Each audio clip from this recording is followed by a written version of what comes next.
Hello, my dear young learners. Welcome to my online class. In the previous class, I discussed about question number 1 and 2 of grammar part of your English second paper.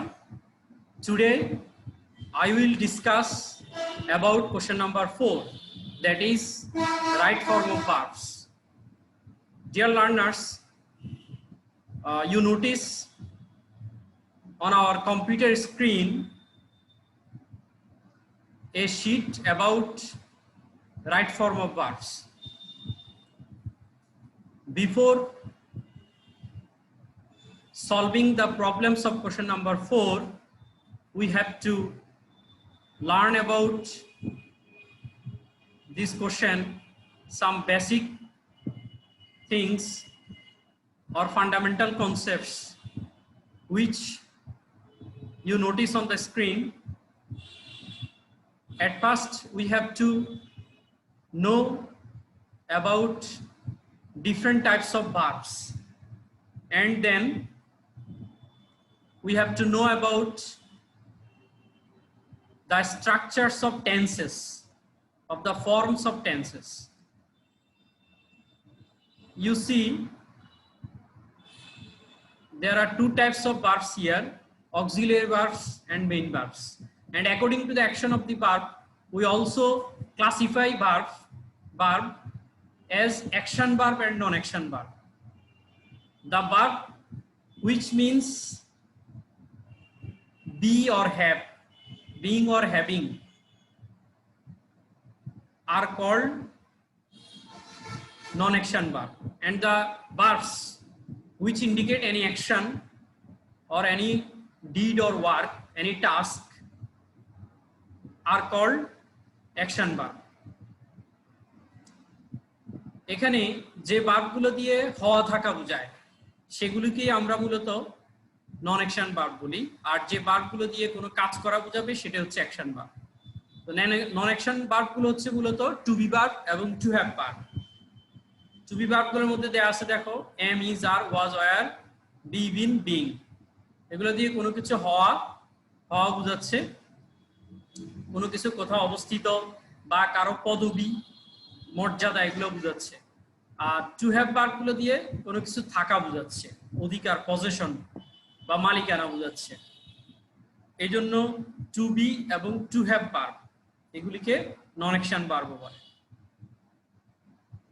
এরপরে আছে modal verb. Modal ভার্বগুলো দেয়া আছে এখানে, তালিকা দেয়া আছে। সেগুলো হচ্ছে can, could, may, might, shall, should, will, would, need, dare, must, ought to, use to, have to, has to, had to, would better, would rather, had better, had rather. এগুলো হচ্ছে মডাল অক্সিলিয়ারিজ। তো এখানে একটা নোট দেয়া আছে, দেখো, to be, to have, to do ভার্বগুলো main verb হিসেবে ব্যবহৃত হতে পারে। অর্থাৎ এগুলো যদি আমরা এগুলিকে অক্সিলিয়ারি ভার্ব ধরি বা হেল্পিং ভার্ব ধরি আমরা, এগুলো কিন্তু একটা বাক্যে মেইন ভার্ব হিসেবেও বা প্রিন্সিপাল ভার্ব হিসেবে ব্যবহৃত হতে পারে। বিশেষ করে এগুলো তখন ইনডেফিনিট টেন্স গঠন করে এবং এদের নিজস্ব একটা অর্থ থাকে। আর এরা যখন অন্য ভার্বকে হেল্প করবে তখন কিন্তু তাদের নিজস্ব কোনো অর্থ থাকবে না এবং এগুলো তখন অন্য টেন্স গঠন করবে। এরপরে অ্যাকশন ভার্বের 6টা রূপ আছে, এটাকে আমরা এখানে উপস্থাপন করছি 6 ফর্মস অফ ভার্বস নামে। তোমরা দেখো এখানে 6 ফর্মস অফ ভার্বস এর মধ্যে প্রথমে আছে বেস ফর্ম। আমরা আসলে কোশ্চেন নাম্বার 4 এ যেটা দেখি যে একটা বক্সের মধ্যে অনেকগুলো ভার্ব দেয়া থাকে, তো বেশিরভাগ ভার্ব কিন্তু বেস ফর্মেই দেয়া থাকে। সেগুলোকে আমাদেরকে ফর্ম চেঞ্জ করে গ্যাপের মধ্যে বসাইতে হয়। তো এখানে যে 6টা ফর্ম থাকে অ্যাকশন ভার্বগুলো, সেগুলো এখানে দেয়া আছে। দেখো, প্রথমে হচ্ছে বেস ফর্ম। যেমন উদাহরণস্বরূপ আমরা একটা ভার্ব ধরে নিতে পারি গো, এটা বেস ফর্মে আছে। তো এটাকেই আমরা যখন এটার সাথে এস বাই এস যোগ করব তখন এটা হয়ে যাবে BS form. BS form verb plus S by S form. আমরা জানি যে প্রেজেন্ট ইনডেফিনিট টেন্সে সাবজেক্ট যখন হি, শি, ইট এবং কোনো নাম হয়, any name, any single name, he, she or any single name, then the verb takes S or ES. এরপরে আছে 3 নম্বরে আছে ইনফিনিটিভ ফর্ম। ভার্বের সাথে যখন টু যোগ হয় তখন এটা ইনফিনিটিভ ফর্ম বলি আমরা এটাকে। আসলে টুটা বাংলাতে অর্থ প্রকাশ করে, যেমন টু গো যেতে, টু ডু খেতে, টু ডু করতে, টু ইট খেতে, এভাবে টুটাতে অর্থ প্রকাশ করে। তারপরে 4 নম্বরে আছে আইএনজি ফর্ম, বা এটাকে আমরা কন্টিনিউয়াস ফর্ম বলি। ভার্বের সাথে যখন আইএনজি যোগ হয় তখন এটাকে কন্টিনিউয়াস ফর্ম বা চলমান রূপ বলা হয়। এগুলা দিয়ে কোনো কিছুর চলমান অবস্থা বোঝায়, কোনো কাজের চলমান অবস্থা, যেমন গোয়িং, তারপরে ডুইং, ইটিং, এটসেট্রা। এরপরে 5 নম্বরে আছে ফার্স্ট ফর্ম, যেটাকে আমরা সংক্ষেপে ভিটুও বলি, ভার্বের দ্বিতীয় সারি, যেমন গোর, ভিটু হচ্ছে ওয়েন্ট। আর লাস্ট হচ্ছে ফার্স্ট পার্টিসিপল ফর্ম, যেটাকে আমরা ভার্বের থার্ড ফর্ম বা V3ও বলি, যেমন গন।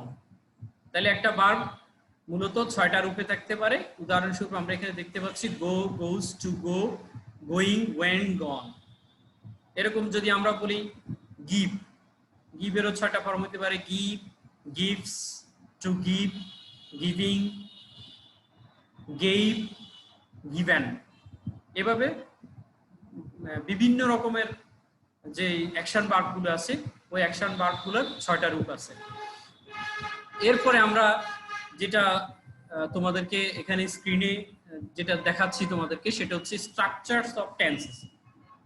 তোমরা জানো যে টেন্সের ফর্ম হচ্ছে 12টি। দেয়ার আর 12 ফর্মস অফ টেন্স। এখানে 12টা ফর্মের স্ট্রাকচারটা দেয়া আছে সংক্ষেপে। তো এখানে আসলে দুইটা ভাগে স্ট্রাকচারটা দেয়া আছে, একটা হচ্ছে অ্যাক্টিভ আর একটা প্যাসিভ।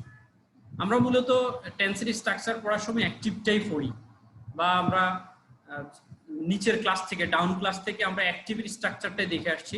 তোমরা যেটা দেখতেছো এখানে পাশে আবার প্যাসিভের স্ট্রাকচারটাও দেয়া আছে। আসলে আমরা যখন রাইট ফর্ম অফ ভার্বস এর অ্যান্সার করতে যাব তখন আমাদেরকে অ্যাক্টিভের স্ট্রাকচার এবং প্যাসিভের স্ট্রাকচার দুটোই বুঝতে হবে। এই জন্য এখানে দুইটাই উপস্থাপন করা হয়েছে। তো তোমরা দেখো এই স্ট্রাকচারটা অনেকেরই জানা আছে, তারপরেও একটু দেখে নিয়ে আর কি, তোমরা একটু দেখে নিতে পারো।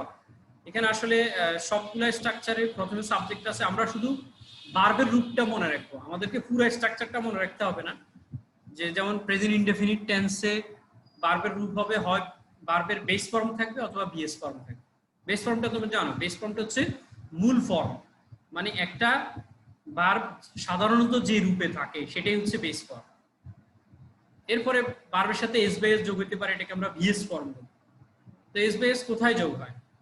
সাধারণত এস বাই এস যোগ হবে বাক্যটা যদি প্রেজেন্ট ইনডেফিনিট টেন্স হয় বা সিম্পল প্রেজেন্ট টেন্স হয়, এবং সাবজেক্টটা যদি হি, শি, ইট বা কোনো সিঙ্গেল নেম হয়, কোনো একক নাম হয়, সেক্ষেত্রে আমরা ভার্বের সাথে এস অথবা ইএস যোগ করি। তারপরে দেখো প্রেজেন্ট কন্টিনিউয়াসের স্ট্রাকচারটা হচ্ছে কি, একটা সাহায্যকারী ভার্ব থাকবে, যেমন এম, ইজ, আর, তিনটার যে কোনো একটা থাকবে, তার সাথে মূল ভার্বের সাথে আইএনজি যোগ হবে। এই সিম্পল শুধু এতটুকু মনে রাখলে হবে যে am, is, are plus verb plus ING. পুরো স্ট্রাকচারটা পড়ার কোনো দরকার নেই, আমরা শুধু ভার্বের রূপটা মনে রাখবো, ঠিক আছে? তারপরে দেখো প্রেজেন্ট পারফেক্টে হ্যাভ এবং হ্যাজ এর সাথে ভার্বের থার্ড ফর্ম থাকবে, হ্যাভ অথবা হ্যাজ থাকবে এবং তার সাথে মূল ভার্বের থার্ড ফর্ম বা ফার্স্ট পার্টিসিপল ফর্ম থাকবে। এই যে আমরা শুধু সিম্পলি মনে রাখবো হ্যাভ এস প্লাস ভার্বের থার্ড ফর্ম, এটাই হচ্ছে প্রেজেন্ট পারফেক্ট। তারপরে প্রেজেন্ট পারফেক্ট কন্টিনিউয়াস, এখানে হ্যাভ এর সাথে একটা বিন থাকবে এবং ভার্বের সাথে আইএনজি থাকবে। সিম্পল, শুধু have been, has been plus verb plus ING, ঠিক আছে? আসলে আমরা দেখি সকল কন্টিনিউয়াস টেন্সে কিন্তু আইএনজি আছে, একটু খেয়াল করলে দেখবে সকল কন্টিনিউয়াসে কি আছে, আইএনজিটা আছে, এটা কমন। আবার সকল পারফেক্টে হ্যাভ এস আছে। এভাবে যদি আমরা তুলনা করে পড়ি তাহলে কিন্তু আমরা স্ট্রাকচারগুলো সহজে মনে রাখতে পারবো। তোমরা একটু খেয়াল করো, প্রথম যেই 4টা স্ট্রাকচার দেয়া আছে, এই 4টা স্ট্রাকচার হলো প্রেজেন্ট টেন্সের। প্রেজেন্ট টেন্সের 4টা ফর্মের 4টা স্ট্রাকচার। এই 4টার সাথে ফার্স্ট টেন্সের 4টা স্ট্রাকচারের মিল আছে।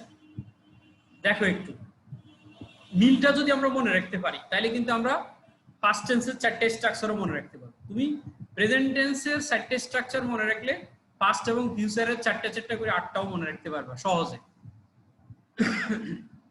শুধু আমাদেরকে যেখানে পরিবর্তনটা এটা একটু মনে রাখতে হবে। আসলে স্ট্রাকচারগুলো কিন্তু না বুঝে মুখস্থ করলে বেশি দিন মনে থাকবে না। এটাকে মনের মধ্যে গেঁথে নিতে হবে, ব্রেইনে ঢুকায় নিতে হবে। অর্থাৎ এটা না বুঝে পড়লে হবে না, এটা ব্রেইনে সেট আপ করে নিতে হবে। তো সেক্ষেত্রে আমরা যেটা করব সেটা হচ্ছে শুধু একটা স্ট্রাকচারের সাথে আরেকটা স্ট্রাকচারের পার্থক্য কোথায়, মানে মিল কোথায় অমিল কোথায়, এটা একটু আমরা দেখব। এটা মনে রাখলে হয়ে যাবে। যেমন তুমি যদি a প্লাস বি হোল স্কোয়ারের সূত্র পারো, তাহলে তুমি a মাইনাস বি হোল স্কোয়ারের সূত্র পারবে। কারণ শুধু তোমাকে মনে রাখতে হবে কোথায় প্লাস কোথায় মাইনাস, এতটুকু। তো এখানে দেখো পাস্ট ইনডেফিনিটের স্ট্রাকচারটা হচ্ছে কি, শুধু ভার্বের পাস্ট ফর্ম থাকে, এই সিম্পলি মূল ভার্বের পাস্ট ফর্ম। তারপরে ফার্স্ট কন্টিনিউয়াসে দেখো সেখানেও কিন্তু ওয়াজ ওয়্যারের পরে ভার্ব প্লাস আইন, মানে কন্টিনিউয়াস হওয়ার কারণে এখানে আইএনজি আছে, আর এখানে একটা সাহায্যকারী ভার্ব বসাইতে হবে, সেটা হচ্ছে ওয়াজ অথবা ওয়্যার। তারপরে দেখো ফার্স্ট পারফেক্টে হেড প্লাস ভার্বের থার্ড ফর্ম, ফার্স্ট পারফেক্ট কন্টিনিউয়াসে had been plus verb plus ing. এখন তুমি প্রেজেন্ট টেন্সের সাথে সেটটা স্ট্রাকচার একটু মিলাও। প্রেজেন্ট ইনডেফিনিট হচ্ছে ভার্বের বেস ফর্ম বা বিএস ফর্ম, আর ফার্স্ট ইনডেফিনিট হচ্ছে ভার্বের পাস্ট ফর্ম। সিম্পলি শুধু এটা মনে রাখলে হবে। আবার প্রেজেন্ট কন্টিনিউয়াস হচ্ছে এম ইজ আর এর পরে verb plus ING, first continuous হচ্ছে ওয়াজ ওয়্যার এর পরে ভার্ব প্লাস আইএনজি। দেখো ওয়াজ ওয়্যার এর পরে ভার্ব প্লাস আইএনজি। আবার প্রেজেন্ট পারফেক্ট, এখানে দেখো প্রেজেন্ট পারফেক্টে হ্যাভ এজ এর পরে ভার্বের থার্ড ফর্ম, আর ফার্স্ট পারফেক্টে দেখো হেড এর পরে ভার্বের থার্ড ফর্ম। এই দেখো এখানেও থার্ড ফর্ম, এখানেও থার্ড ফর্ম, মিল আছে। শুধু এখানে হ্যাভ এজ আর এখানে হ্যাড, কারণ হ্যাভ এজ এর ফার্স্ট ফর্মে হ্যাড। আবার প্রেজেন্ট পারফেক্ট কন্টিনিউয়াসে দেখো হ্যাভ বিন হ্যাজ বিন এর পরে ভার্ব প্লাস আইএনজি, আর ফার্স্ট পারফেক্ট কন্টিনিউয়াসে দেখো হ্যাড বিন এর পরে ভার্ব প্লাস আইএনজি। ওখানের হ্যাভ এজটাই এখানে আসি হ্যাড হয়ে গেছে। ঠিক অনুরূপ ভাবে দেখো সিমিলারলি তুমি যদি ফিউচার টেন্সের চারটে স্ট্রাকচার একটু ফলো করো, এখানে দেখবে যে ফিউচারের সকল স্ট্রাকচারে শ্যাল অথবা উইল থাকে। যদি আমরা বলি যে আই এবং উইর সাথে শ্যাল হয়, বাকি সব পার্সনে কিন্তু আমরা উইল ব্যবহার করি। কিন্তু মডার্ন ইংলিশে সকল পার্সনের সাথে এবং সকল নাম্বারের সাথে তুমি উইল ব্যবহার করতে পারবে। উইলটা এখন স্ট্যান্ডার্ড ব্যবহার হয়, সেক্ষেত্রে তুমি শ্যাল ইউজ না করলেও চলবে। আর শ্যাল যদি ইউজ করতে হয় তাহলে আই এবং উইর সাথে করতে হবে, অন্য কোনো পার্সনের সাথে কিন্তু শ্যাল ব্যবহার করা যাবে না। তো এখানে দেখো সবগুলো স্ট্রাকচারে শ্যাল অথবা উইল আছে, এটা আমরা ধরে নিব, যেহেতু শ্যাল উইল দিয়ে ফিউচার বোঝায়। তারপরে দেখো ফিউচার ইনডেফিনিটে ভার্বের কি হবে, বেস ফর্ম। তুমি প্রেজেন্ট ইনডেফিনিট খেয়াল করো, সেখানে ভার্বের বেস ফর্ম আছে, তাহলে ফিউচার ইনডেফিনিটও ভার্বের বেস ফর্ম। শুধু পার্থক্য কোথায়, যে প্রেজেন্ট ইনডেফিনিটে শ্যাল বা উইল নাই, কিন্তু ফিউচার ইনডেফিনিটে শ্যাল উইল আছে, এই এতটুকুই পার্থক্য। এরপরে দেখো ফিউচার কন্টিনিউয়াস, এখানেও শ্যাল উইলের পর একটা বি আছে, তারপরে ভার্ব প্লাস আইএনজি আছে। কন্টিনিউয়াস হওয়ার কারণে এখানে ভার্ব প্লাস আইএনজি আসবে। এখন প্রশ্ন হচ্ছে এখানে বি কেন আসবে, ফিউচার কন্টিনিউয়াসে কেন বি আসবে? তুমি একটু খেয়াল করো, প্রেজেন্ট কন্টিনিউয়াসে আমরা কিন্তু সাহায্যকারী ভার্ব হিসেবে এম ইজ আর বসাইছি, এম ইজ আর। এই এম ইজ আর এর মূল ফর্ম হচ্ছে বি, বেস ফর্ম হচ্ছে বি। এই জন্যই ফিউচারে বি আসছে, কারণ ফিউচারে অতিরিক্ত হিসেবে আমরা ফিউচার বোঝানোর জন্য অতিরিক্ত হিসেবে আমরা শ্যাল উইল ব্যবহার করছি।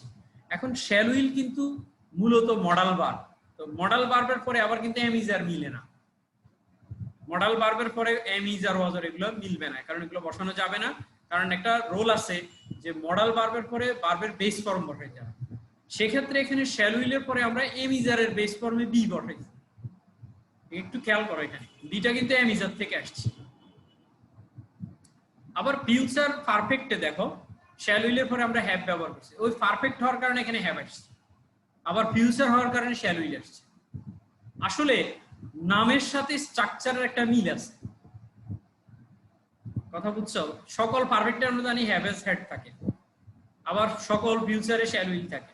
তাহলে নামটা মনে আসলে কিন্তু স্ট্রাকচারটা আমাদের মনের পর্দায় ভেসে উঠবে, ঠিক আছে? তো এরপরে ফিউচার পারফেক্ট কন্টিনিউয়াসটা দেখো, এখানে আমরা দেখি শ্যাল উইলের পরে হ্যাভ বিন আছে এবং ভার্ব প্লাস আইএনজি আছে। ওই যে কন্টিনিউয়াস হওয়ার কারণে এখানে আইএনজি আসছে, ভার্ব প্লাস আইএনজি। আর যেহেতু এটা ফিউচার এর জন্য শ্যাল উইল আসছে, আবার এটা পারফেক্ট এই জন্য হ্যাভ আসছে, ঠিক আছে। আর কন্টিনিউয়াস হওয়ার কারণে আইএনজির আগে বিন বসাইতে হয়েছে।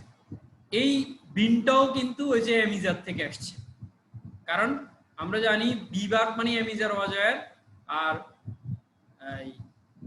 এমিজার হচ্ছে প্রেজেন্ট ফর্ম, ওয়াজার হলো ফার্স্ট ফর্ম, আর বিনটা হলো ফার্স্ট পার্টিসিপল। বিনটা মূলত বি এর ফার্স্ট পার্টিসিপল, বি এর থার্ড ফর্ম। তো যেহেতু হ্যাভেজ এর পরে থার্ড ফর্ম, এই জন্য বিন এসছে এখানে। এই যে আমরা 12টা স্ট্রাকচার, এটা আমরা একটু দেখলাম, এগুলো যদি আমরা এভাবে পার্থক্যটা খেয়াল করি তাহলে এগুলো অটোমেটিক মনে থাকবে। এটা মুখস্থ না বুঝে মুখস্থ করার বিষয় নয়, এটা মনের মধ্যে গেঁথে নেওয়ার বিষয়। এরপরে দেখো অ্যাক্টিভের সাথে প্যাসিভ স্ট্রাকচারগুলোর আবার মিল আছে। যে আমরা জানি যে প্যাসিভ ভয়েসে শুধু হেল্পিং ভার্বের এক্সটেনশন হয়, মানে সাহায্যকারী ভার্বের বৃদ্ধি হয়। একটু খেয়াল করো তোমরা, অ্যাক্টিভে যেই হেল্পিং ভার্বগুলো আছে প্যাসিভে সেগুলোর বৃদ্ধি হচ্ছে। এই যে এখানে আমরা অ্যাক্টিভের প্রেজেন্ট ইনডেফিনিট স্ট্রাকচারে দেখি কোনো হেল্পিং ভার্ব নাই, কিন্তু প্যাসিভে একটা হেল্পিং ভার্ব বসাইতে হয় আমাদেরকে, যেমন এমিজার। আবার দেখো অ্যাক্টিভের প্রেজেন্ট কন্টিনিউয়াসে এমিজার আছে, আর প্যাসিভের প্রেজেন্ট কন্টিনিউয়াসের এমিজারের পর একটা বিং অতিরিক্ত আসছে। তার মানে কি হলো? তার মানে একটা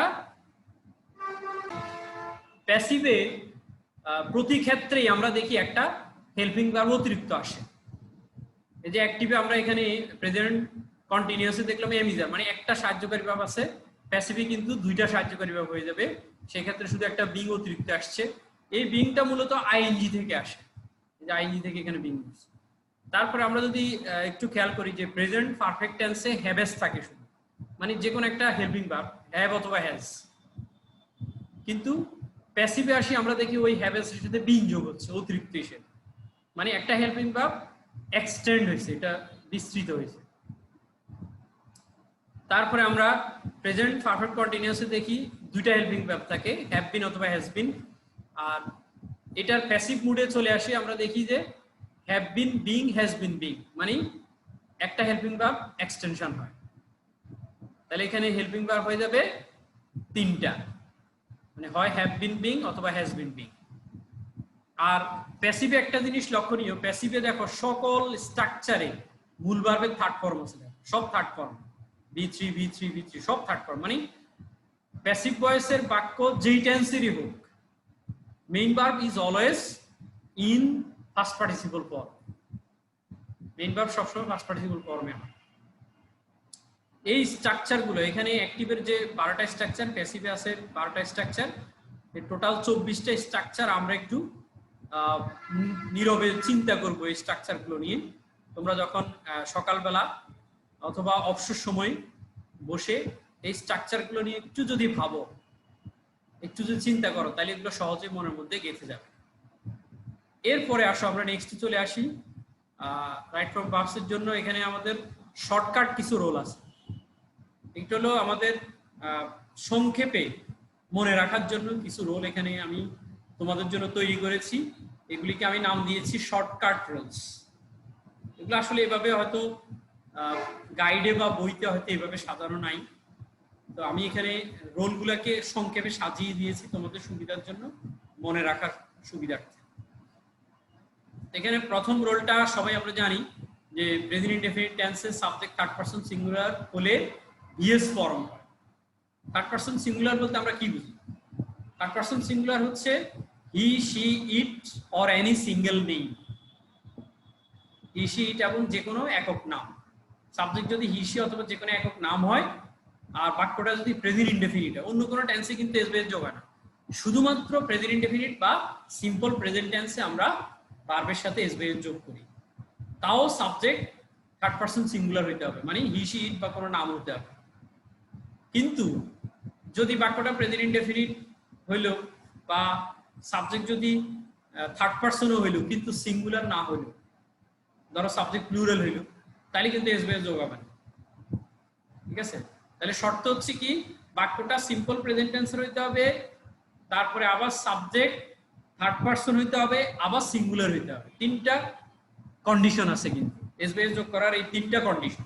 এই তিনটা কন্ডিশনের যদি একটাও ফুলফিল না হয় বা অসম্পূর্ণ থাকে তাহলে কিন্তু এস বেস যোগ হবে না। এটাই বলছে এখানে, দেখো for example illiteracy frustrates all development efforts। এখানে আমরা যেটা দেখি যে ইলিটারেসি নিরক্ষরতা, এটা কিন্তু একটা নাম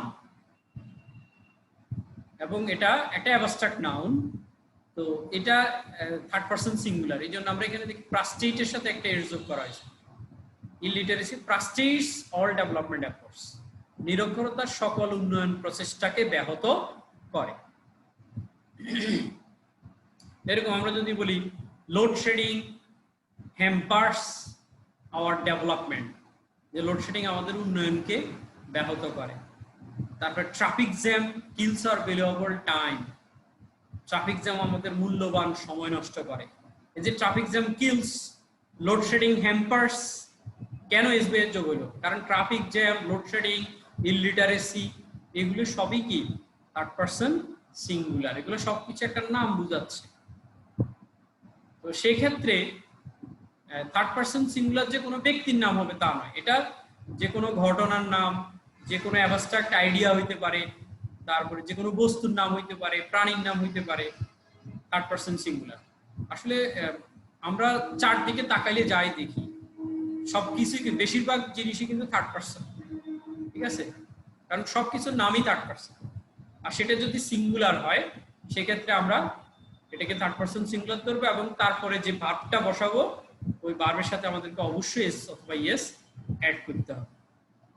এখন এখানে there may rise a question that when we add s and when we add es after a verb, ভার্বের আমরা ভার্বের পরে কখন এস ব্যবহার করব আবার কখন ইয়েস ব্যবহার করব, এখানে দুইটা বিষয় আছে, একটা হলো এস অথবা ইয়েস। এটা নিচে একটা নোটে দেয়া আছে, তোমরা একটু দেখো। যেসব ভার্বের শেষে এস, এইচ, এক্স ও জেড থাকে, এই পাঁচটা যদি আমরা একটু মনে রাখি, আবার এস এইচ একসাথে থাকলে হবে, এস এইচ এক্স ও জেড, এগুলো যদি কোনো ভার্বের শেষে থাকে এই পাঁচটা লেটার, ঠিক আছে, তাইলে আমরা তাদের শেষে ইয়েস যোগ করব। আর অন্য সব ক্ষেত্রে মানে এই পাঁচটা ছাড়া যত লেটার আছে ওগুলোর ক্ষেত্রে আমরা শুধু এস যোগ করব।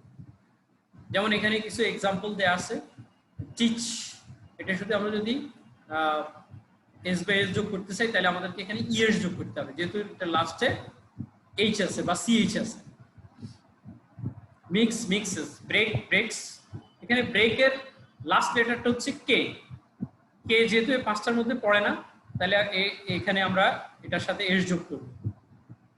তারপরে দেখো কাম, এখানে তো ই অলরেডি আছেই, তাহলে আমরা শুধু এস যোগ করব।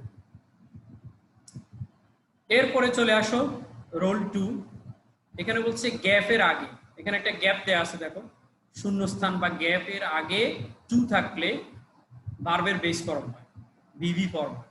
অর্থাৎ এখানে যদি কোনো শূন্যস্থানের আগে আমরা টু দেখি, শুধু টু, শুধুমাত্র টু থাকে, তাহলে আমরা জানি টুর পরে ভার্বের বেস ফর্ম হয়। কিন্তু একটা ব্যতিক্রম আছে, এটা পরে দেওয়া আছে, কিন্তু উইথ এ ভিউ টু, অর্থাৎ টুটা যদি কোনো ফ্রেজের অংশ হয়, এখানে আসলে উইথ এ ভিউ টু এটা একটা ফ্রেজ।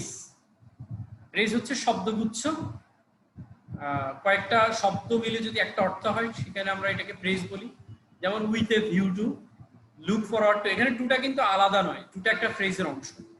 তারপরে get use to, addicted to, closer to, owing to, এগুলোর পরে কিন্তু ভার্ব প্লাস আইএনজি দিয়ে, এটা একটু ব্যতিক্রম, এটা মনে রাখতে হবে। যেমন আমরা ফর এক্সাম্পল দেয়া আছে ইট is not wise two wash time, এখানে টুটা কিন্তু আলাদা, এটা কোনো ফ্রেজের অংশ না, এই জন্য আমরা টুর পরে ওয়াস্টের বেস ফর ওয়াস্টই হবে, টু ওয়াশ টাইম।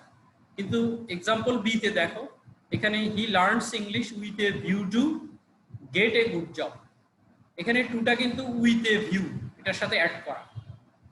এই জন্য আমরা কিন্তু গেটের সাথে আইন যোগ করে দিব। হি লার্নস ইংলিশ, সে ইংরেজি শিখে উইথ এ ভিউ টু, উদ্দেশ্যে গেটিং এ গুড জব, একটা ভালো চাকরি পাওয়া। এখানে গেটের সাথে আইন যোগ করতে গেলে টিটা ডাবল হবে, এটারও একটা রোল আছে, এটা আমরা পরে শেয়ার করবো যে টি কেন এখানে ডাবল হবে। তো বানানটা হবে GE double D I, getting. এরপরে রোল 3 তে একটু খেয়াল করো, রোল 3 তে বলছে গ্যাপের আগে মডাল থাকলে ভার্বের বেস ফর্ম হয়। শূন্যস্থানের আগে যদি কোনো মডাল ভার্ব থাকে, এখন মডাল ভার্ব কোনগুলো, এগুলো কিন্তু আমাদের শীটের প্রথমেই মডাল অক্সিলিয়ারিজ এর একটা লিস্ট দেয়া আছে, তোমরা একটু দেখে নিতে পারো মডালগুলো। এখানে যে একটা লিস্ট দেয়া আছে মডাল, এই মডালগুলো যে কোনো একটা যদি আমাদের গ্যাপের আগে থাকে সেক্ষেত্রে আমরা শুধু ভার্বের বেস ফর্ম বসাবো, কারণ আমরা জানি মডালের পরে অলওয়েজ মূল ভার্বের বেস ফর্ম হয়। যেমন শি ক্যান সিং ওয়েল, সে ভালো গান গাইতে পারে। এখানে একটু খেয়াল করলে তোমরা দেখবে এই বাক্যটা কিন্তু সিম্পল প্রেজেন্ট টেন্সে আছে, প্রেজেন্ট ইনডেফিনিট। আবার এখানে সাবজেক্ট শি, মানে এটা থার্ড পারসন সিঙ্গুলার, অথচ দেখো এখানে কিন্তু কোথাও এসবিএস যোগ হবে না। কেন হবে না? কারণ এখানে মডাল আছে, যে ক্যান আছে। এই ক্যানটা না থাকলে কিন্তু সিং এর সাথে এর যোগ হইতো। যদি আমরা ক্যানটা উঠে দিই তাহলে লাইনটা হবে এরকম, শি সিংস ওয়েল, সে ভালো গান গায়। কিন্তু এখন এই ক্যান থাকার কারণে কিন্তু এখানে এর যোগ হবে না, শি ক্যান সিংস, এটা হবে না, ঠিক আছে? কারণ মডাল হচ্ছে ক্যান, ক্যান থাকলে কিন্তু এসবিএস, এটা হচ্ছে কিন্তু আসলে প্রথম যে রোলটা ওটার ব্যতিক্রম হচ্ছে আসলে এই রোলটা, যেখানে সাবজেক্ট থার্ড পারসন সিঙ্গুলার হওয়ার পরেও এসবিএস যোগ হয় নাই। কেন হয় নাই? মডাল থাকার কারণে। She can sing well, he has to do the work, এখানে ডুটা ডাজ হয়নি। যেমন এখানে হি তো থার্ড পারসন সিঙ্গুলার নাম্বার, তাই তো ডাজ হওয়ার কথা ছিল, কিন্তু না, এখানে যেহেতু হ্যাজ টুটা মডাল, হ্যাভ হ্যাজ এগুলোর সাথে যখন আমরা টু যোগ করি তখন এগুলো দিয়ে অব্লিগেশন বোঝায় বা বাধ্যবাধকতা বোঝায়, সেক্ষেত্রে এখানে হ্যাজ টুটা মডালের কাজ করে। এই জন্যই এখানে ডুটা চেঞ্জ হবে না, he has to do the work, মানে বেস ফর্ম হবে। তারপরে রোল 4 এ আসো, এখানে রোল 4 এ দেওয়া আছে গ্যাপের আগে ডু ডাজ ডিড থাকলে ভার্বের বেস ফর্ম, অর্থাৎ ডু ডাজ ডিড এগুলোর পরে মূল ভার্বের অলওয়েজ বেস ফর্ম হয়। কারণ ডু ডাজ ডিড এগুলো দিয়ে অলরেডি টেন্স বোঝায়, ডু ডাজ দিয়ে প্রেজেন্ট টেন্স বোঝায়, ডিড দিয়ে ফার্স্ট টেন্স বোঝায়, সেক্ষেত্রে মূল ভার্বের বেস ফর্ম হবে। যেমন হি ডাজ নট টেক, এখানে টেক্স হবে না, কারণ অলরেডি এখানে ডাজ আছে, অর্থাৎ এক বাক্যে দুইবার এসবিএস যোগ হবে না। তারপরে দেখো এক্সাম্পল বি তে, I did not see the accident, এখানে যদিও এখানে এই বাক্যটা যদি আমরা পাস্ট টেন্স বুঝাচ্ছে বাক্যটা দিয়ে, এখানে ডিড দিয়ে অলরেডি ফার্স্ট টেন্স বুঝাচ্ছে, তাহলে আর সি কে স করার প্রয়োজন নাই, সেক্ষেত্রে সি সি থাকবে কারণ এখানে ডিড আছে।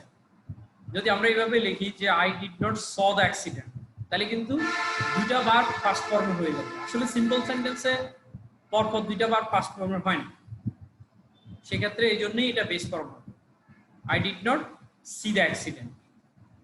রোল 5 এ আমরা দেখি গ্যাপের আগে can not but could not but থাকলে, can not but could not but আসলে না করে পারি না, না গিয়ে পারি না, না বলে পারি না, এরকম অর্থ প্রকাশ করে।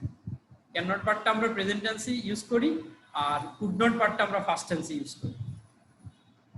বলছে ক্যান নট বাট বা কুড নট বাট থাকলে বেস ফর্ম হয়, কিন্তু can not help could not help থাকলে ভার্ব প্লাস আইএনজি হয়। এখানে একটা জিনিস খেয়াল করো, ক্যান নট বাট আর ক্যান নট হেল্প দুটোটার অর্থ কিন্তু একই, দুইটা একই অর্থ প্রকাশ করে। আবার could not but could not help একই অর্থ প্রকাশ করে, পার্থক্যটা হচ্ছে শুধু বাট থাকলে পরবর্তীতে ভার্বের বেস ফর্ম হবে, আর হেল্প থাকলে পরবর্তী ভার্বের সাথে আইএনজি যোগ হবে। পার্থক্য হচ্ছে শুধু এটা, এখানে অর্থের কোনো পার্থক্য নাই, শুধু একটু ভার্বের রূপগত পার্থক্য আছে। সেক্ষেত্রে আমাদের এটা মনে রাখতে হবে যে বাটের পরে বেস ফর্ম হবে কিন্তু হেল্পের পরে আইএনজি হবে। For example, I can not but go there, আমি সেখানে না গিয়ে পারি না, এখানে বাট থাকার কারণে গো চেঞ্জ হবে না।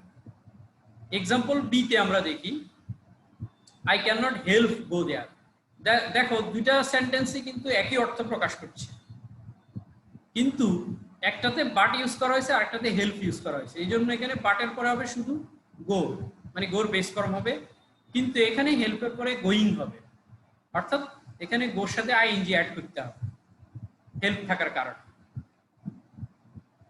এরপরে আমরা চলে আসি রোল 6 এ। এখানে বলছে সিম্পল সেন্টেন্সে, মানে যে সেন্টেন্সে কোনো কনজাংশন থাকবে না বা একটা মাত্র ক্লজ থাকবে, সেই ক্ষেত্রে সিম্পল সেন্টেন্সে গ্যাপের আগে যদি ফাইনাইট ভার্ব থাকে। এখন তোমাদের প্রশ্ন থাকতে পারে যে ফাইনাইট ভার্বটা কি? এক কথায় ফাইনাইট ভার্ব হচ্ছে টেন্স নির্দেশক ভার্ব, যে ভার্ব দিয়ে আমরা টেন্স বুঝবো সেটাই ফাইনাইট ভার্ব। তো বলছে সিম্পল সেন্টেন্সে ফাইনাইট ভার্ব থাকলে, ফাইনাইট ভার্বের আগে গ্যাপ থাকলে, সরি গ্যাপের আগে ফাইনাইট ভার্ব থাকলে এবং গ্যাপের ভার্ব দ্বারা উদ্দেশ্য বুঝালে টু প্লাস ভার্ব বসে, কিন্তু চলমান অবস্থা বুঝালে ভার্ব প্লাস আইএনজি বসে। অর্থাৎ এই রোলটাকে আমি আরো সিম্পলিফাই করে দিচ্ছি, সেটা হচ্ছে যদি সিম্পল সেন্টেন্সের পরপর দুইটা ভার্ব থাকে এবং যদি আগের ভার্বটা দিয়ে টেন্স বুঝায়, তাহলে পরের ভার্বের কিন্তু দুইটা ফর্ম হইতে পারে, সেটা হচ্ছে হয় টু যোগ হইতে পারে পরের ভার্বের সাথে অথবা আইএনজি যোগ হইতে পারে, এছাড়া অন্য কোনো ফর্ম হবে না। এখন কখন টু যোগ হবে? টু যোগ হবে আসলে উদ্দেশ্য বুঝালে, আর চলমান অবস্থা বলতে আমরা আইএনজি যোগ করবো, কারণ আমরা জানি আইএনজিটা হচ্ছে কন্টিনিউয়াস ফর্ম বা চলমান। এই জন্য যদি ভার্বটা দিয়ে চলমান অর্থ প্রকাশ করে সেক্ষেত্রে আমরা আইএনজি যোগ করবো, আর যদি উদ্দেশ্য প্রকাশ করে সেক্ষেত্রে আমরা টু যোগ করবো। ফর এক্সাম্পল 1 এ আছে হি কেম রান টু দ্য স্পট। এখানে অর্থটা হচ্ছে সে ঘটনাস্থলের দিকে দৌড়ে আসলো। এখানে দেখো পরপর দুইটা ভার্ব আছে, কেমটাও ভার্ব আবার রানটাও ভার্ব। কেম মানে আসলো, রান মানে দৌড়ানো। এখন এখানে কেম দিয়ে কিন্তু ফার্স্ট ইনডেফিনিট টেন্স বোঝায়, অর্থাৎ এটা ফাইনাইট ভার্ব। তাইলে ব্র্যাকেটে যে ভার্বটা আছে বা গ্যাপে যে ভার্বটা বসবে সেটা নন ফাইনাইট হবে, অর্থাৎ আমরা দেখবো সেটা দিকে চলমান বোঝাচ্ছে না উদ্দেশ্য বোঝাচ্ছে। সে ঘটনাস্থলের দিকে দৌড়ে আসলো, তাহলে দৌড়ে আসাটা কন্টিনিউয়াস প্রসেস, মানে এটা চলমান বোঝাচ্ছে। এই জন্য আমরা এখানে আইএনজি যোগ করবো, he came running to the spot. এখানে রানের সাথে আমরা আইএনজি যোগ করে দিব, he came running to the spot. এখানে রানিং আমরা যদি স্পেল করতে যাই, বানান করতে যাই, এনটা ডাবল হবে R U double N ING, running হবে। তারপরে এক্সাম্পল বি তে আছে হি কেম ভিজিট মি, সে আমাকে দেখতে আসলো। এখানে কিন্তু এটা একটা উদ্দেশ্য বোঝাচ্ছে, সে কেন আসলো? আমাকে দেখতে, আমাকে ভিজিট করতে আসলো, এটা কিন্তু উদ্দেশ্য বোঝায়। তো যদি এরকম উদ্দেশ্য বোঝায় বা পারপাস বোঝায় সেক্ষেত্রে আমরা ভার্বের আগে টু যোগ করবো। তাহলে এখানে আমরা এটার অ্যান্সার করব he came to visit me, he came to visit me, এখানে টু বসাইতে হবে। তাহলে রোলটা ক্লিয়ার হলো কিনা দেখো, যদি কোনো প্রশ্ন থাকে তোমরা প্রশ্ন করতে পারো। যেমন এখানে পরপর দুইটা ভার্ব, রোলটা আরেকটু আমি বুঝাচ্ছি, সেটা হচ্ছে যদি কোনো সিম্পল সেন্টেন্সে পরপর দুইটা ভার্ব থাকে আর দ্বিতীয় ভার্ব যদি উদ্দেশ্য বোঝায় তাহলে আমরা টু যোগ করবো, আর চলমান অবস্থা বোঝালে আমরা আইএনজি যোগ করবো। এরপর আমরা রুল 7 এ চলে আসি। রুল 7 এ বলছে গ্যাপের আগে am is are was were be been, মানে এরকম একটা যে কোনো একটা অক্সিলিয়ারি ভার্ব যদি থাকে এগুলোর থেকে এবং বাক্যটি যদি অ্যাক্টিভ হয় তাহলে কিন্তু ভার্ব প্লাস আইএনজি হবে, আর প্যাসিভ হলে ভার্বের ফার্স্ট পার্টিসিপল হবে বা V3 ফর্ম। এক্ষেত্রে আমরা আসলে জানি যে am is are was were be been এগুলো অ্যাক্টিভ ভয়েসও ব্যবহার হয়, আবার প্যাসিভ ভয়েসও ব্যবহার হয়। অ্যাক্টিভ ভয়েসে আসলে এগুলো কন্টিনিউয়াসে ব্যবহার হয়, কন্টিনিউয়াস টেন্সে am is are was were আমরা ইউজ করি। তো এই জন্যই বলছে অ্যাক্টিভ হলে আইএনজি হবে, কারণ অ্যাক্টিভ হলে এটা কন্টিনিউয়াস টেন্স হবে। আর যদি প্যাসিভ হয়, প্যাসিভ হলে আমরা জানি প্যাসিভের মূল ভার্ব অলওয়েজ ফার্স্ট পার্টিসিপল হয়। তো এই জন্য আমাদেরকে আগে বাক্যটা বুঝতে হবে যে এটা অ্যাক্টিভ না প্যাসিভ। এখন তোমাদের একটা কোশ্চেন থাকতে পারে যে আমরা কিভাবে বুঝবো যে এখানে বাক্যটা অ্যাক্টিভ না প্যাসিভ। তোমরা জানো যে প্যাসিভ ভয়েসের বাক্যে অনেক সময় বাই যুগে অবজেক্ট দেওয়া থাকে, মানে এজেন্ট উল্লেখ করা থাকে। তো সেক্ষেত্রে আবার অনেক সময় আমরা দেখি যে বাই যুগে অবজেক্টটা অমিট থাকতে পারে বা উজ্জ্ব থাকতে পারে, ঠিক আছে, অর্থাৎ নাও দেয়া থাকতে পারে। সেক্ষেত্রে তুমি কিভাবে বুঝবা যে এটা অ্যাক্টিভ না প্যাসিভ? সেক্ষেত্রে আসলে বাক্যের অর্থ বুঝতে হবে। অ্যাকচুয়ালি অ্যাক্টিভ হচ্ছে, অ্যাক্টিভ শব্দের অর্থ হলো সক্রিয়, আর প্যাসিভ শব্দের অর্থ নিষ্ক্রিয়। যে সেন্টেন্সের সাবজেক্ট নিজেই অ্যাক্টিভ, মানে সাবজেক্ট নিজেই কাজটা করছে এরকম বোঝাচ্ছে, সেটা হচ্ছে অ্যাক্টিভ, অ্যাক্টিভ মুডের সেন্টেন্স। আর যে সেন্টেন্সের সাবজেক্ট নিজে প্যাসিভ থাকে, মানে নিষ্ক্রিয় থাকে, কাজটা অন্য কেউ করছে বলে মনে হয়, ওরকম সেন্টেন্সকে আমরা ধরবো প্যাসিভ। ক্লিয়ার? দেখো এখানে আসলে বুঝতে হবে যে সাবজেক্ট নিজে কাজটা করছে কিনা বা তার দ্বারা কাজটা করা সম্ভব কিনা। কারণ অনেক সময় দেখি সেন্টেন্সের অর্থে বোঝা যাচ্ছে যে সাবজেক্ট নিজে নিজে কাজটা করছে না বা তার দ্বারা কাজটা করা সম্ভবও নয়, পসিবল নয়, সেক্ষেত্রে আমরা ধরবো যেটা প্যাসিভ ভয়েস। আর সাবজেক্ট নিজে কাজটা করলে এবং তার দ্বারা কাজটা করা সম্ভব হলে তখন আমরা ধরবো এটা অ্যাক্টিভ ভয়েস। দেখো এখানে for example, he is regard as a Patriot. এই বাক্যটার অর্থ হচ্ছে তাকে দেশপ্রেমিক হিসেবে শ্রদ্ধা করা হয় বা বিবেচনা করা হয়। রিগার্ড মানে শ্রদ্ধা করা বা বিবেচনা করা। এখন এখানে সাবজেক্ট হচ্ছে কে? হি। তো আমরা দেখবো এটা অ্যাক্টিভ না প্যাসিভ। এখন সে কি নিজে নিজেকে বিবেচনা করে বা নিজে নিজেকে শ্রদ্ধা করে দেশপ্রেমিক হিসেবে? এটা কিন্তু আসলে সম্ভব না।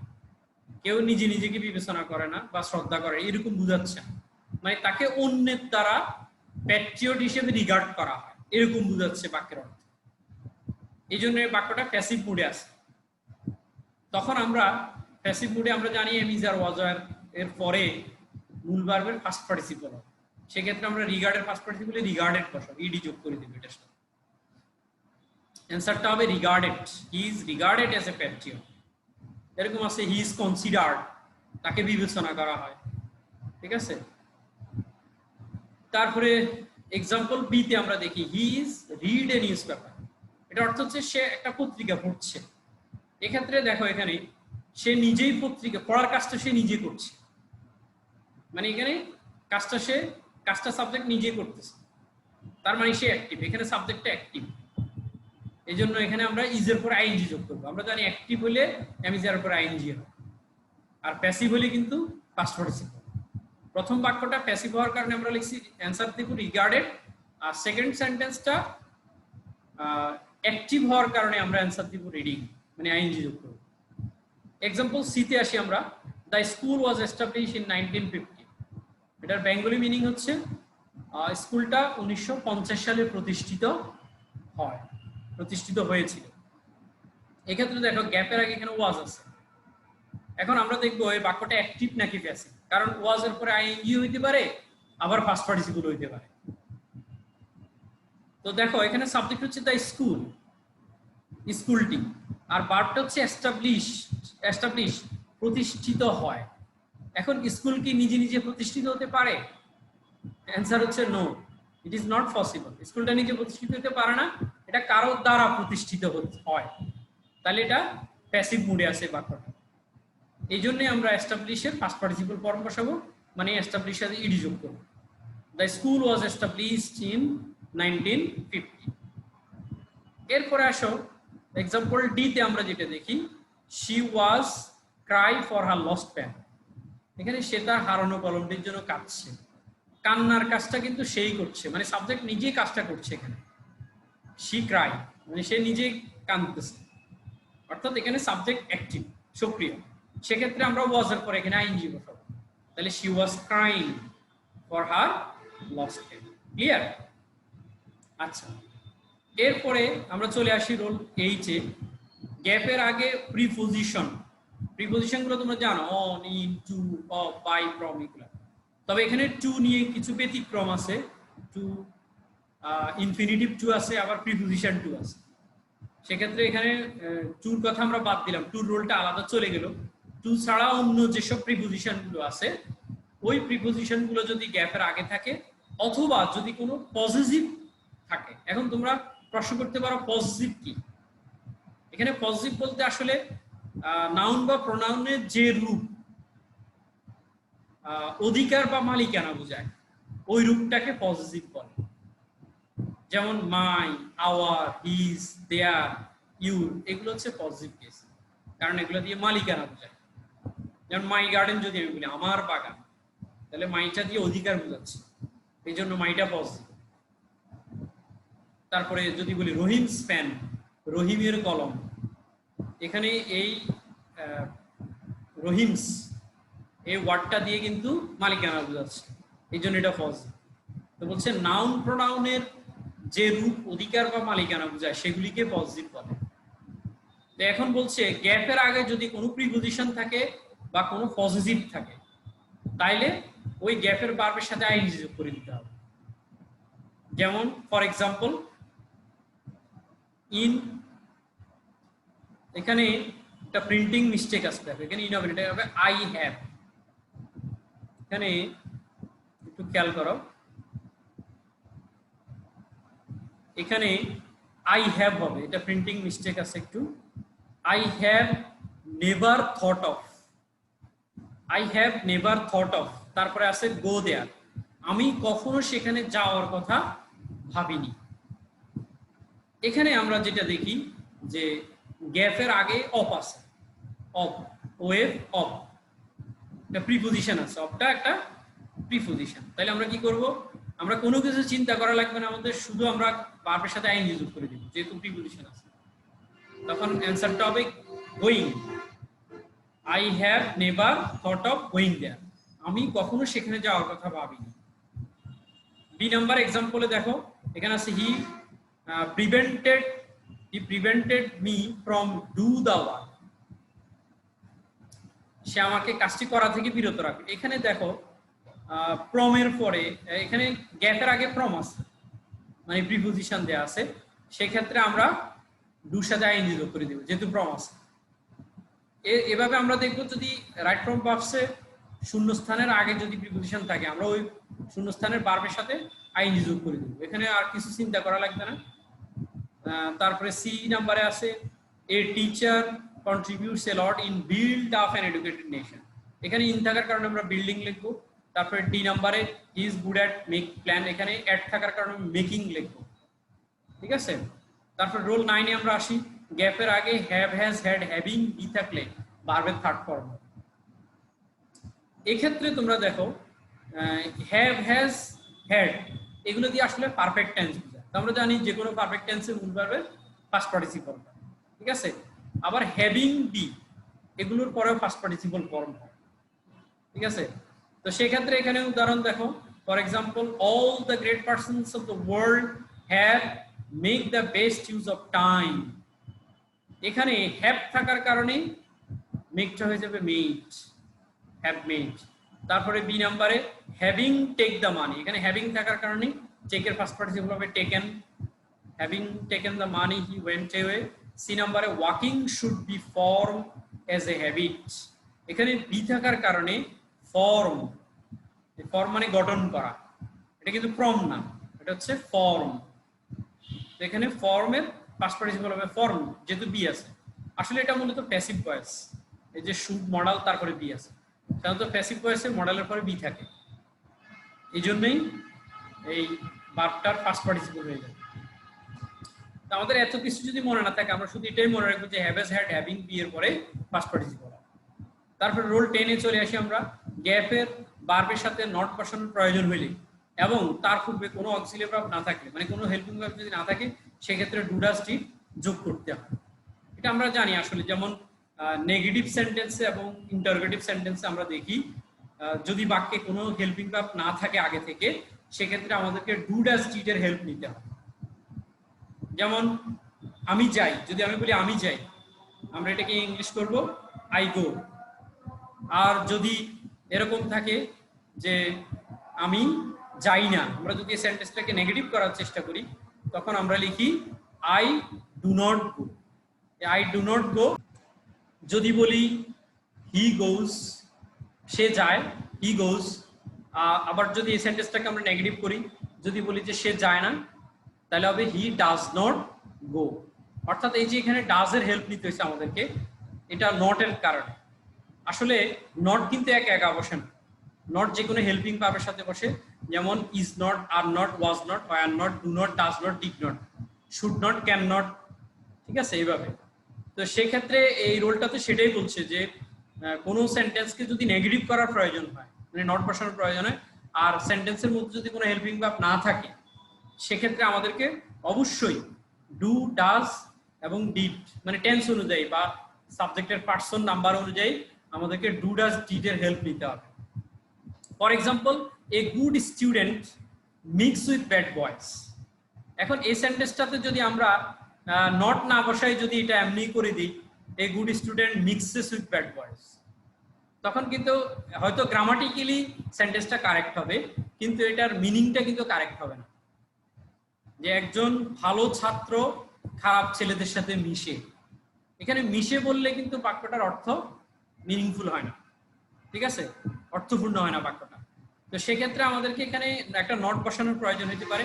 এখন নট আবার একা একা বসবে না। যেমন আমি যদি শুধু নট বসাই দিই, a good student not mixes with bad boys, এটা কিন্তু মিলবে না। মানে নটের সাথে এখানে অবশ্যই একটা হেল্পিং ভার্ব আনতে হবে। সেক্ষেত্রে এটাকে আমরা, যেহেতু এখানে subject a good student third person singular আছে, আমরা ডাজ আনবো, অর্থাৎ মিক্সটা হয়ে যাবে তখন does not mix. A good student does not mix with bad boys. একজন ভালো ছাত্র খারাপ ছেলেদের সাথে মিশে না। এক্সাম্পল বি তে আসি, আমরা দেখি, ইনস্পাইট অফ মাই রিকোয়েস্ট, আমার অনুরোধ সত্ত্বেও হি গো দেয়ার ইয়েস্টারডে, গতকাল সে সেখানে যায়নি। যদি আমরা যাইনি ধরি, তাহলে আমাদেরকে এখানে গোর আগে ডিড নট বসাইতে হবে। হি ডিড নট গো দেয়ার, যদি ইয়েস্টারডে আছে, এটা ফার্স্ট টেন্সে আছে, এর জন্য ডিড নট বসাইতে হবে। He did not go there yesterday. C number এক্সাম্পলে আমরা দেখি, I know anything about this, আমি এই সম্পর্কে কোনো কিছু জানি না। একটা না আসতেছে, ওই নার কারণে আমরা এখানে ডু নট বসাবো। I do not know anything about this. এরপরে আমরা রোল 11-এ চলে আসি। রোল 11 দেখো, এখানে আছে গ্যাপের আগে get, gets, got, grow, become, becomes, became. Actually এগুলো আসলে পজিটিভ ভার্ব, পজিটিভ ভার্ব। এই পজিটিভ ভার্বগুলো যদি কোনো গ্যাপের আগে থাকে, তাহলে পরবর্তীতে মূল ভার্বের ফার্স্ট পার্টিসিপল হবে। For example, his real character got expose at last, অবশেষে তার প্রকৃত চরিত্র প্রকাশিত হলো। এক্সপোজ মানে প্রকাশিত হওয়া। সেক্ষেত্রে এখানে গট থাকার কারণে আমরা এক্সপোজের ফার্স্ট পার্টিসিপল ইউজ করব, got exposed. For example B তে আমরা দেখি, she became frustrated at the news, সংবাদটিতে সে হতাশ হলো। এখানে বিকেম পজিটিভ ভার্ব থাকার কারণে আমরা ফ্রাস্ট্রেটেড ফার্স্ট পার্টিসিপল বসাবো, বিকেম ফ্রাস্ট্রেটেড। রোল 12-এ দেখো, সেখানে গ্যাপের আগে বাই থাকলে ভার্ব প্লাস আইএনজি হয়, কিন্তু পরে থাকলে ভার্বের ফার্স্ট পার্টিসিপল হয়। মূলত গ্যাপের আগে বাই থাকলে যে এটা প্রিপোজিশনের রোলের মধ্যে পড়ে, আর গ্যাপের পরে যদি বাই থাকে তাহলে এটা প্যাসিভ ভয়েসের মধ্যে পড়ে। এই জন্য বলছে আগে বাই থাকলে আইএনজি হবে, পরে বাই থাকলে ফার্স্ট পার্টিসিপল হবে। সিম্পলি এটা মনে রাখলে হয়। ফর এক্সাম্পল দেখো, we can keep our body fit by take regular exercise. এখানে বাইটা টেকের আগে থাকার কারণে টেকের সাথে আইএনজি হবে, বাই টেকিং। কিন্তু বি নাম্বার এক্সাম্পলে আমরা দেখি, a liar is not trust by anybody in the society. এখানে বাইটা গ্যাপের পরে আছে, এই জন্য ফার্স্ট পার্টিসিপল বসাবো। তাহলে a liar is not trusted by anybody in the society. মূলত আসলে এটা প্যাসিভ ভয়েস। তো এখানে আমরা সিম্পলি এটা বলি যে বাইটা আগে থাকলে আইএনজি হবে, পরে থাকলে ফার্স্ট পার্টিসিপল, মনে রাখার সুবিধার জন্য। তারপরে রোল 13-এ আমরা আসি, বাক্যের শুরুতে গ্যাপ থাকলে ভার্ব প্লাস আইএনজি হয়। আসলে বাক্যের শুরুতেই যদি আমরা ভার্ব দেখি বা শূন্যস্থান দেখি, সেক্ষেত্রে আমরা আইএনজি যোগ করে দিই। তো এটা ইনফিনিটিভ করলে হবে, এখানে টু যোগ করলে হবে বা আইএনজি যোগ করলে হবে। যেমন walk is a good exercise, এখানে ওয়াক মানে হাঁটা, হাঁটা একটি ভালো ব্যায়াম। সেক্ষেত্রে আমরা আইএনজি যোগ করে দেবো, walking is a good exercise. এখানে যদি আমরা এভাবে লিখি, to walk is a good exercise, সেটাও কারেক্ট, টু ইউজ করা যাবে। তারপরে হচ্ছে use a mobile phone is not a luxury, mobile phone ব্যবহার করা বিলাসিতা নয়। এখানে আমরা আইএনজি যোগ করে দেব, using a mobile phone is not a luxury. অথবা যদি আমরা লিখি, to use a mobile phone is not a luxury, সেটাও কারেক্ট। এরপর রোল 14-এ আসে, আমরা দেখি গ্যাপের আগে আর্টিকেল থাকলে, যদি শূন্যস্থানের আগে আর্টিকেল থাকে এবং পরে নাউন থাকে, তাহলে ভার্ব প্লাস আইএনজি হতে পারে, ফার্স্ট পার্টিসিপল হতে পারে। এখন প্রশ্ন হচ্ছে কখন আইএনজি হবে, কখন ফার্স্ট পার্টিসিপল হবে। এটা আবার নিচে নোটে দেওয়া আছে, চলমান বা গতিশীল অবস্থা বুঝলে আইএনজি, ওই যে আইএনজি মানে কন্টিনিউয়াস। কিন্তু স্থির অবস্থা বুঝালে ফার্স্ট পার্টিসিপল হবে। ফার্স্ট পার্টিসিপল গুলো তো স্থিরতা বোঝায়। যেমন he got into a run bus, সে একটা চলন্ত বাস উঠলে। এখানে দেখো গ্যাপের আগে আর্টিকেল আছে এ, গ্যাপের পরে নাউন আছে বাস, বলছে আগে আর্টিকেল পরে নাউন থাকে, তাহলে এখানে গ্যাপের ভার্বের কোন ফর্ম হবে? এখানে আইএনজি হইতে পারে, পাস্ট পার্টিসিপল হইতে পারে। এই জন্য আমাদেরকে দেখতে হবে এটা কি চলমান বোঝাচ্ছে না স্থিরতা বোঝাচ্ছে। সে চলন্ত বাসে উঠবে, এটা কিন্তু চলমান অবস্থা, এই জন্য আইএনজি হবে। He got into a running bus. আর বি নাম্বার এক্সাম্পলে the boy wears a tear shirt, এখানে টিয়ার শব্দের অর্থ ছেঁড়া, ছেলেটি ছেঁড়া জামা পরে। এখানে আসলে জামাটা স্থির, এটা কিন্তু কন্টিনিউয়াস নয়, সেক্ষেত্রে আমরা এটার ফার্স্ট পার্টিসিপল বসাবো, অর্থাৎ the boy wears a torn shirt. Okay, then rule 15 এখানে বলছে গ্যাপের আগে would you mind. Would you mind দিয়ে আসলে পোলাইট রিকোয়েস্ট বোঝায়, খুব নম্র ভাষায় অনুরোধ করা বোঝায়। তারপরে ওর্থ, ফাস্ট এগুলো যদি গ্যাপের আগে থাকে তাহলে পরবর্তীতে বার প্লাস আইএনজি হবে। যেমন would you mind moving a bit, আপনি কি একটু নড়ে বসবেন? His character is worth praising, তার চরিত্র প্রশংসার যোগ্য। এরপরে আজকে আমাদের শর্টকাটের একদম লাস্ট রোলে আমরা আসি, রোল 16। সাবজেক্টের পর গ্যাপ থাকলে, যদি সাবজেক্টের পরপরই গ্যাপ থাকে এবং ওই গ্যাপের ভার্ব দিয়ে কাজ করা না বুঝিয়ে ওই সাবজেক্টের অবস্থা বোঝায়। আমরা জানি অবস্থা বুঝাইলে আসলে এটা অ্যাডজেক্টিভের কাজ করে, তো এই জন্য বলছি যদি সাবজেক্টের অবস্থা বোঝায় তাহলে ভার্ব প্লাস আইএনজি অথবা ফার্স্ট পার্টিসিপল। আসলে ভার্ব প্লাস আইএনজি এবং ফার্স্ট পার্টিসিপল এই দুইটা আবার অ্যাডজেক্টিভের কাজও করে, এই জন্য এখানে বলছে অবস্থা বুঝাইলে ভার্ব প্লাস আইএনজি হতে পারে, ফার্স্ট পার্টিসিপল হতে পারে। এখন এখানে একটা প্রশ্ন যে কখন ভার্ব প্লাস আইএনজি হবে, কখন ফার্স্ট পার্টিসিপল হবে, এটা নিচে নোটে দেয়া আছে। অ্যাক্টিভ মুড হলে আইএনজি হয়, এটা আমরা আগের রোলেও দেখছি, অ্যাক্টিভ মুড হলে আইএনজি হয়, প্যাসিভ মুড হলে ফার্স্ট পার্টিসিপল হয়। যেমন আমরা এক্সাম্পলে চলে আসি, ফার্স্ট এক্সাম্পলে আছে the man wear red shirt, লাল শার্ট পরা লোকটি ইজ মাই রিলেটিভ, আমার আত্মীয়। এখানে আমরা একটা জিনিস খেয়াল করি, যেমন এখানে ওয়্যার মানে পরা, এই শব্দটা দিয়ে আসলে এখানে কাজ বোঝাচ্ছে না, এখানে লোকটার অবস্থা বোঝাচ্ছে, লোকটা কি অবস্থায় আছে, এটা আসলে কাজ বোঝাচ্ছে না, অবস্থা বোঝাচ্ছে। আবার এটা কিন্তু অ্যাক্টিভ মুড, কারণ লোকটার পক্ষে শার্টটা পরা সম্ভব, মানে এখানে ওয়্যার যে ভার্বটা আছে আর সাবজেক্ট আছে ম্যান, তো ম্যান নিজেই তার শার্টটা পরে, এই জন্য এটা অ্যাক্টিভ ভয়েস, বা তার পক্ষে এটা করা সম্ভব। এই জন্য আমরা এখানে লিখবো the man wearing red shirt, ING যোগ করে দিব, ইজ মাই রিলেটিভ। আর বি নাম্বারে হচ্ছে the machine make in Bangladesh works well, বাংলাদেশের তৈরি মেশিনটি ভালো কাজ করে। এখানে আসলে মেশিনটা নিজে নিজে তৈরি হতে পারে না, এই জন্য এই বাক্যটা প্যাসিভ ভয়েস। এই যে মেশিন সাবজেক্ট আর মেকটা হচ্ছে ভার্ব, তো সেক্ষেত্রে এখানে মেশিন নিজে তৈরি হতে পারে না, তাই সেটা কারো দ্বারা তৈরি হচ্ছে, এই জন্য এটা প্যাসিভ মুড বোঝাচ্ছে, এই জন্য আমরা মেকের পাস্ট পার্টিসিপল বসাবো। The machine made in Bangladesh, বাংলাদেশের তৈরি মেশিনটি ওয়ার্কস ওয়েল ভালো কাজ করে। এগুলো আসলে নন ফাইনাইট ভার্ব, এই যে ওয়্যার মেক এটা নন ফাইনাইট ভার্ব, এটা আমাদের পরবর্তী ক্লাসে আমরা নন ফাইনাইট নিয়ে আলোচনা করব, ফাইনাইট নন ফাইনাইটের কিছু ব্যবহার আছে। তো এখানে স্টুডেন্টদের অ্যান্সার করার সুবিধার্থে কিছু বানান সতর্কতা দেওয়া আছে। আসলে রাইট ফ্রম পাবসে স্টুডেন্ট অনেক সময় বানান ভুল করে, স্পেলিং মিস্টেক হলে কিন্তু রাইট ফ্রম পাবসে কোনো নাম্বার দেওয়া হয় না, সেক্ষেত্রে আমাদেরকে we have to B conscious about spelling mistake. তো এখানে কিছু স্পেলিং রোল দেওয়া আছে, দেখো রোল 1 আছে ভার্বের শেষে যদি একটি থাকে তখন আমরা আইএনজি যোগ করতে বা এটার সাথে এটার অন্য ফর্ম করতে তখন একটা ই লোপ পাবে, মানে ওইটা উঠে যাবে, কিন্তু ই যদি দুইটা থাকে ডাবল ই থাকে তাহলে তা অপরিবর্তিত থাকে। যেমন কামের সাথে যদি আমরা আইএনজি যোগ করতে চাই তখন কিন্তু ইটা উঠে যাবে, কামিং।